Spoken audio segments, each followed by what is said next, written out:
中国有2800多个县城，我每个月走20个县，我得走12年才能走完。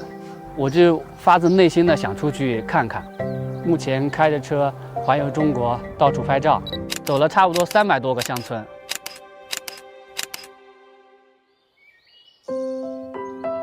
福清老人，我完全不会想象到会有这么大的关注。我是今年3月31号从繁市县去往代县雁门关的路上遇到的。经过他家门口的时候，院子里在举行白事，我当时随手拍了几张白事乐队的照片。但是我刚走出门的时候，抬头一看，整个院子里都写满了字。宇宙有多大？这其实也是我经常会思考的问题。我在小县城的生活，我的同学或者同龄人跟我聊的话题可能是今年可以做什么什么生意，明年考虑会生2胎，宇宙有多大是没有人可以聊的。我在读他大部分写的文字的时候，实际上我和他是有共振的，就是我可以想象到他弯着腰或者是爬着梯子去写着字。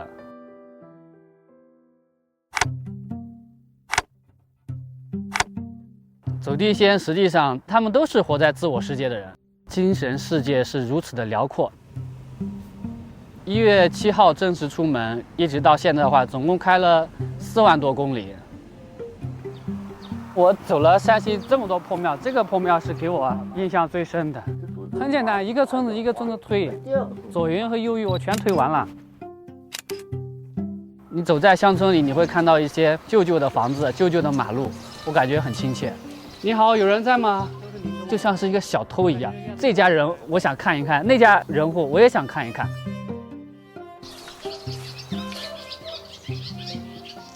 因为我本身从小是在招待所里长大的，从小就是和卡车司机啊，隔壁的可能卖螺丝的大叔啊，和这样的人打交道。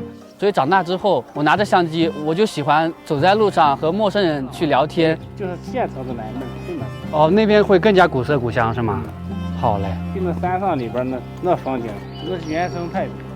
本地人他会更了解这片地方，哪里有山洞，哪里有稀奇古怪的景，在网络上是找不到的。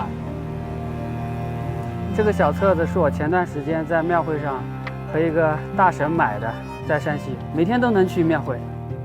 庙会是中国风土人情的一种展现，最大的一种感受就是好热闹啊！老人们都推着自己的电动3轮，上百辆就扎在戏台前听大戏嘛。这样的场景实际上在华东地区是根本不会有的。昨天我就邀请了一对中年夫妻，那个阿姨穿了一个很好看的西装，那种快乐真的是发自内心的。拍完那对中年夫妻之后，我发现他的身后一对情侣在那里紧紧相拥，我就立刻拿起了那个小的卡片机，咔一摁下了一张。这种巧合惊喜每天都会有发生，是我旅行中最大的乐趣之一。在山西，道家文化是很深厚的。这一路我拜访了很多道士。道长你好，来大同只是记录一些中国传统的文化。昨天我给黄道长拍的那些照片里，我最喜欢的一张是他抱着猫的。如果以摄影的评判标准的话，这可能并不是一张很好的照片。我本身觉得这是一张很有爱的照片。如果只有风景没有人，我会觉得它是死的。一旦加入人的存在，我会觉得它特别的鲜活或者是流动。可能我最想说的就是陈天明了，花了差不多6年的时间，他那个很魔幻的高楼就是建在我们脚下的这样荒地上，我觉得过着神仙一样的生活。城堡在这里800米之外就是机场跑道，当时他就很随意的跟我说了一句，我每天就在这里看飞机起起落落，我觉得很浪漫。当时我给他拍了很多和他的城堡的合影，最后我挑了一张自己最满意的，抬着头实际上有一种在发问的感觉。2014年啊，那个时候我还在工厂里面做文员，对面就是一位60岁左右的大叔，看着他，我仿佛就看到了30年后的自己。28岁之前，我一直都处于很焦虑的状态，开了一家县城的照相馆。过去3年，其实我拍的最多的是婚礼，最高的时候1个月挣了10多万。你看着那个账目上的数字，实际上是没有感觉的。我就会问我自己，我的内心深处到底是想要怎样的生活？